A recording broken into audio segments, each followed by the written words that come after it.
ओम शांति। 12 अक्टूबर 2021। बाबा के महावाक्य। मीठे बच्चे, महावीर बनो, माया के तूफानों से लड़ने के बजाय अचल अडोल बनो। प्रश्न। ब्रह्मा बाबा के सामने अनेक हंगामे होते भी कभी रंज नहीं हुए, क्यों? उत्तर। क्योंकि बाबा को नशा था कि हमें बाप से वर्षा लेना है। यह तो सब कल्प पहले मुहाफिक हो रहा है, नथिंग न्यू। गालियां तो सबसे अधिक बाप को मिली, फिर कृष्ण को भी गाली देते। अगर हमें भी गाली खानी पड़े तो क्या बड़ी बात। दुनिया हमारी बातों को जानती ही नहीं तो जरूर गाली देगी, इसीलिए कोई भी बात में रंज नहीं हुआ। ऐसे ही फॉलो फादर। गीत। भोलानाथ से निराला कोई और नहीं। ओम शांति। यह भक्ति मार्ग वालों का गीत है। ज्ञान मार्ग में गीत आदि नहीं गाया जाता है, ना बनाया जाता है, ना जरूरत है, क्योंकि गाया हुआ है बाप से सेकंड में जीवन मुक्ति का वर्षा मिलता है। उसमें गीत आदि की कोई बात ही नहीं। तुम जानते हो हमें बेहद के बाप से बेहद का वर्षा मिलता है। जो भक्ति मार्ग की रस्म रिवाज है वह इसमें नहीं आ सकती। बच्चे कविता आदि बनाते हैं, वह भी औरों को सुनाने के लिए। वह भी जब तक तुम नहीं समझाओ तब तक कोई समझ न सके।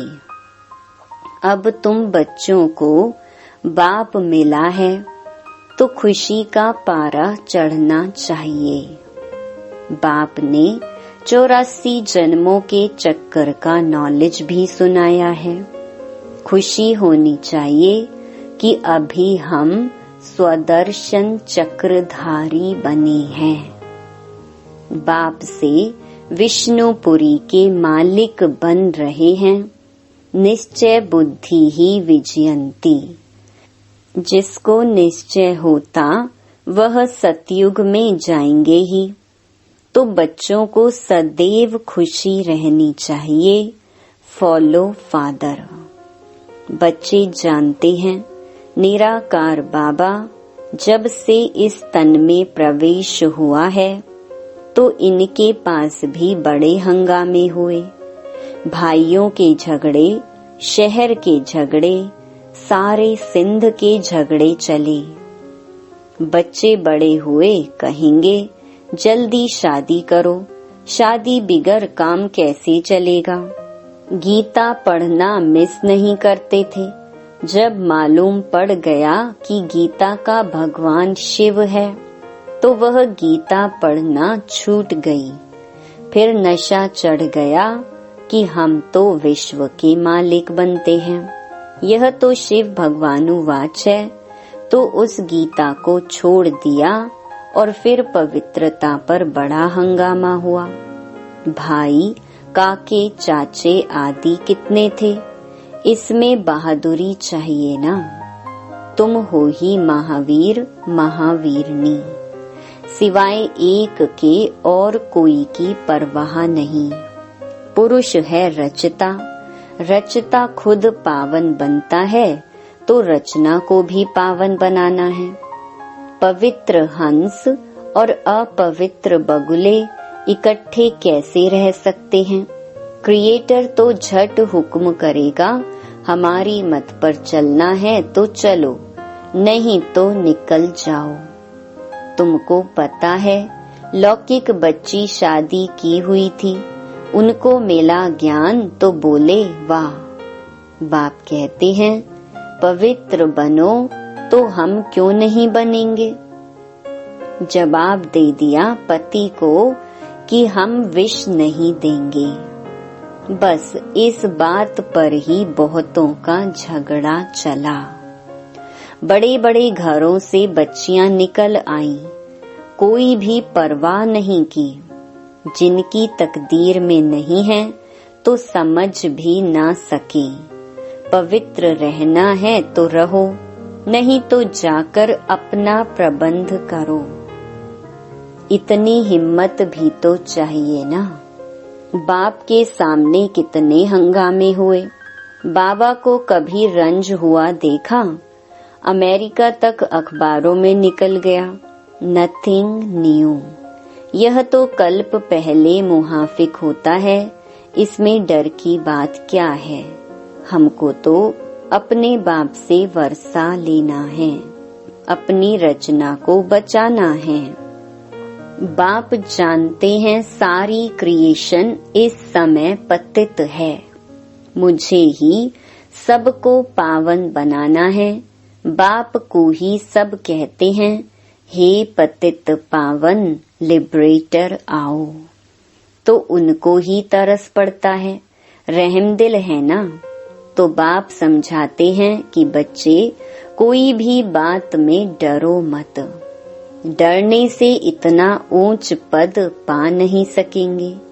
अत्याचार माताओं पर ही होते हैं, यह भी निशानी है। द्रौपदी को नंगन करते हैं। बाप 21 जन्मों के लिए नंगन होने से बचाते हैं। दुनिया इन बातों को नहीं जानती है। सदगति दाता तो मैं हूं ना। जब तक मनुष्य दुर्गति को ना पाए, तब तक मैं कैसे आकर सदगति दूं। पतित तमो प्रधान सृष्टि भी बननी है। हर चीज नई से पुरानी जरूर होती है। पुराने घर को छोड़ना ही पड़ता है। नई दुनिया गोल्डन एज, पुरानी दुनिया आयरन एज। सदैव नई तो रह ना सके। तुम बच्चे जानते हो यह सृष्टि का चक्र है। देवी देवताओं का राज्य फिर से स्थापन हो रहा है। बाप कहते हैं फिर से तुमको गीता ज्ञान सुनाता हूँ। यहाँ रावण राज्य में दुख है। राम राज्य किसको कहा जाता है यह भी किसको पता नहीं और समझते भी नहीं है। बाप कहते हैं मैं स्वर्ग अथवा राम राज्य की स्थापना करने आया हूँ। तुम बच्चों ने अनेक बार राज्य लिया और फिर गंवाया है। यह सबकी बुद्धि में है। 21 जन्म सतयुग में रहते हैं, उसको कहा जाता है 21 पीढ़ी। अर्थात जब बूढ़े होते हैं तब शरीर छोड़ते हैं। अकाले मृत्यु कभी होती नहीं। अब तुम जैसे त्रिकालदर्शी बन गए हो। अभी तुम जानते हो हम जन्म जन्मांतर भक्ति करते हैं। रावण राज्य में भी भबका देखो कितना है। यह है पिछाड़ी का भबका। राम राज्य सतयुग में होगा। वहाँ यह विमान आदि सब थे, फिर यह सब गुम हो गए, फिर इस समय यह सब निकले हैं। अभी यह सब सीख रहे हैं। जो सीखने वाले हैं वह संस्कार ले जाएंगे, फिर आकर वहाँ विमान बनाएंगे। यह तुमको भविष्य में सुख देने वाले हैं। यह विमान आदि भारतवासी भी बना सकते हैं, कोई नई बात नहीं। अक्लमंद तो है ना। यह साइंस तुमको फिर काम आएगी। अभी यह साइंस दुख के लिए है, फिर वहाँ सुख के लिए होगी। वहाँ तो हर चीज नई होगी। अभी तो नई दुनिया की स्थापना हो रही है। बाप ही नई दुनिया की राजधानी स्थापन कर रहे हैं। तो बच्चों को महावीर बनना है। दुनिया में यह कोई थोड़े ही जानते कि भगवान आया हुआ है। बाप कहते हैं, गृहस्थ व्यवहार में रहते कमल फूल समान पवित्र रहो। इसमें डरने की बात नहीं। करके गाली देंगे, गाली इनको भी बहुत दी है। कृष्ण ने गाली खाई ऐसा दिखाते हैं। अब कृष्ण तो गाली खा ना सके, गाली तो कलयुग में खाते हैं। तुम्हारा रूप जो अभी है, फिर कल्प बाद इस समय होगा, बीच में हो ना सके। जन्म बाई जन्म फीचर्स बदलते जाते हैं। एक आत्मा को 84 जन्मों में एक जैसे फीचर्स मिल ना सके। सतो रजो तमो में आते जाते हैं, फीचर्स बदलते जाते हैं। यह ड्रामा बना हुआ है। 84 जन्मों में जो फीचर्स वाले जन्म लिए हैं वही लेंगे। अब तुम जानते हो इनके फीचर्स बदल दूसरे जन्म में यह लक्ष्मी नारायण हो जाएंगे। तुम्हारी बुद्धि का ताला अब खुला है। अब यह है नई बात। बाबा भी नया, बातें भी नई। यह बातें किसकी समझ में जल्दी नहीं आएंगी। जब तकदीर में हो तब कुछ समझें। महावीर कोई तूफान से डरेंगे नहीं। वह अवस्था पिछाड़ी में होनी है, इसीलिए गाया हुआ है, अतीन्द्रिय सुख पूछना हो तो गोप गोपियों से पूछो। बाप आए ही हैं तुम बच्चों को स्वर्ग के लायक बनाने। कल्प पहले मिसल नरक का विनाश तो होना ही है। सतयुग में तो एक ही धर्म होगा, चाहते भी हैं वननेस हो। एक धर्म होना चाहिए। यह भी किसको पता नहीं है कि राम राज्य रावण राज्य अलग अलग हैं। यहाँ विकार बिगर जन्म हो ना सके, मूत पलीती है ना। अब बाप में निश्चय है तो श्रीमत पर पूरी रीति चलना पड़े ना। हरेक की नब्ज भी देखी जाती है, उस अनुसार राय भी दी जाती है। बाबा ने भी बच्चों को कहा कि अगर शादी करनी है तो जाकर करो। बहुत मित्र संबंधी आदि बैठे हैं, उनको शादी करा लेंगे। तो हरेक की नब्ज देखी जाती है। पूछते हैं, बाबा इस हालत में हैं, हम पवित्र रहने चाहते हैं।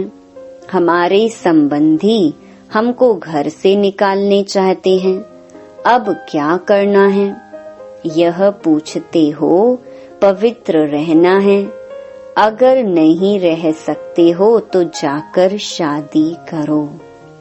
अच्छा समझो किसकी सगाई हुई है, राजी करना है, हर्जा थोड़ी है।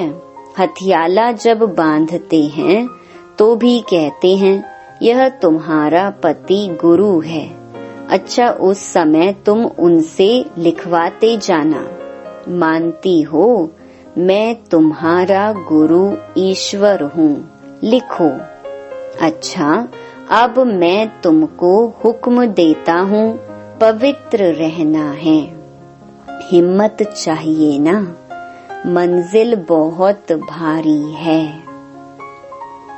दोनों इकट्ठे कैसे रहते हैं यह सबको दिखलाना है।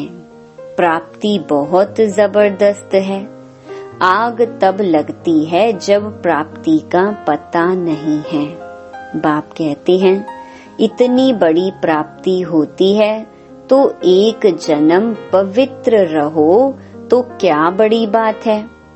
हम तुम्हारा पति ईश्वर हैं, हमारी आज्ञा पर पवित्र रहना पड़ेगा।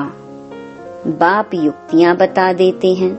भारत में यह कायदा है, स्त्री को कहते हैं तुम्हारा पति ईश्वर है, उनकी आज्ञा पर चलना है, पति के पांव दबाना है, क्योंकि समझते हैं लक्ष्मी ने नारायण के पांव दबाए थे। यह आदत कहाँ से निकली? इन झूठे चित्रों से। सतयुग में तो ऐसी बातें होती नहीं। नारायण कब थकता है क्या जो लक्ष्मी बैठ पांव दबाएगी? थकावट की बात तो हो ना सके।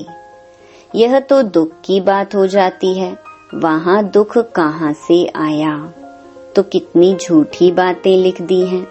बाबा को छोटेपन से ही वैराग्य रहता था, इसीलिए भक्ति करते थे। बाबा बच्चों को युक्ति बहुत अच्छी बताते हैं। कोई बच्चे को संबंधी तंग करते हैं, अच्छा शादी कर लो, स्त्री तुम्हारी हो गई, फिर कोई कुछ कर ना सके। आपस में मिल पवित्र रहो, कंपेनियन हो गए। विलायत में बूढ़े होते हैं तो संभाल के लिए कंपेनियन रख देते हैं, सिविल मैरिज करते हैं, विकार में नहीं जाएंगे। अब तुम जानते हो हम एक बाप के बच्चे हैं, आपस में भाई बहन हो गए, दादे से वर्षा लेते हैं, बाप को बुलाते भी पतित दुनिया में हैं। हे पतित पावन सब सीताओं के राम। मनुष्य राम राम जपते हैं तो सीता को थोड़ी याद करते हैं, उनसे बड़ी तो लक्ष्मी है, परंतु याद तो एक बाप को करते हैं। लक्ष्मी नारायण को फिर भी जानते हैं, शिव को तो कोई जानते नहीं।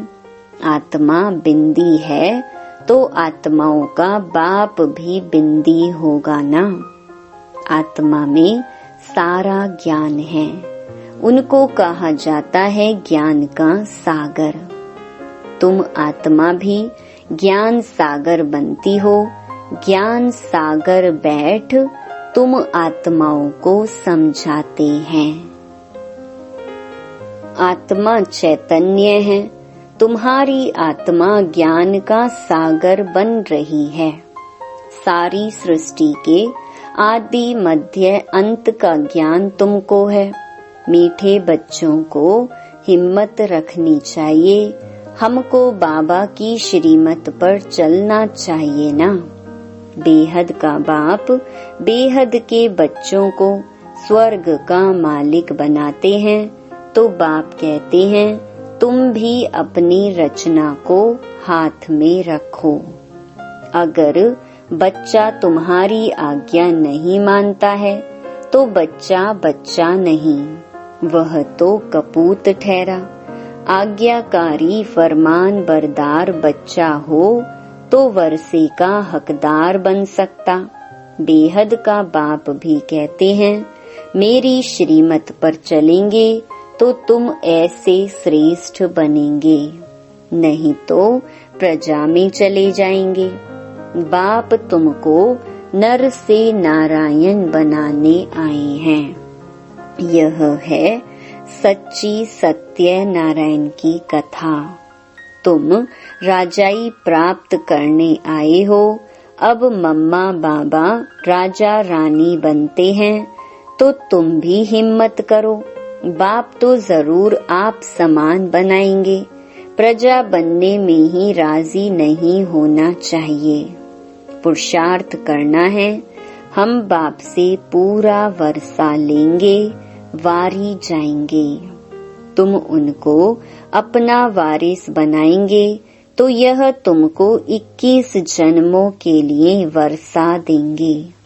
बाप बच्चों पर वारी जाते हैं, बच्चे कहते हैं बाबा यह तन मन धन सब आपका है। आप बाप भी हो तो बच्चे भी हो, त्वमेव माताश्च पिता त्वमेव। एक बाप की महिमा कितनी बड़ी है, दुनिया में इन बातों को कोई नहीं जानते। भारत की ही सारी बात है, तुम बच्चे जानते हो, यह वही 5000 वर्ष पहले वाली लड़ाई है। अब भी स्वर्ग की स्थापना हो रही है। तो बच्चों को सदैव बहुत खुशी में रहना चाहिए। भगवान ने तुमको एडॉप्ट किया है तो तुमको खुशी होनी चाहिए। फिर तुम बच्चों का बाप श्रृंगार कर रहे हैं, पढ़ाते भी हैं। बेहद का बाप ज्ञान का सागर है। हमको सारी सृष्टि के आदि मध्य अंत का राज समझाते हैं। जो बाप को ही नहीं जानते वह है नास्तिक। तुम बाप और रचना को जानते हो, तुम हो आस्तिक। लक्ष्मी नारायण आस्तिक हैं या नास्तिक, तुम क्या कहेंगे? तुम खुद कहते हो सतयुग में परमात्मा को कोई याद नहीं करते हैं। वहाँ है सुख, तो सुख में परमात्मा का सिमरन करते नहीं क्योंकि परमात्मा को जानते नहीं। इस समय तुम आस्तिक बनकर वर्षा पा रहे हो, फिर वहाँ याद ही नहीं करते हो। यहाँ याद करते हैं परंतु उनको जानते नहीं हैं, इसीलिए नास्तिक कहा जाता है। वहाँ जानते भी नहीं तो याद भी नहीं करते।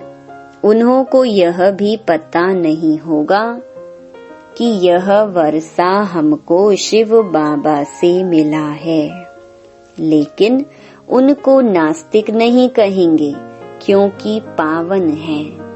अच्छा, मीठे मीठे सिकिलधे बच्चों प्रति माता पिता बाप दादा का याद प्यार और गुड मॉर्निंग। रूहानी बाप की रूहानी बच्चों को नमस्ते। धारणा के लिए मुख्य सार।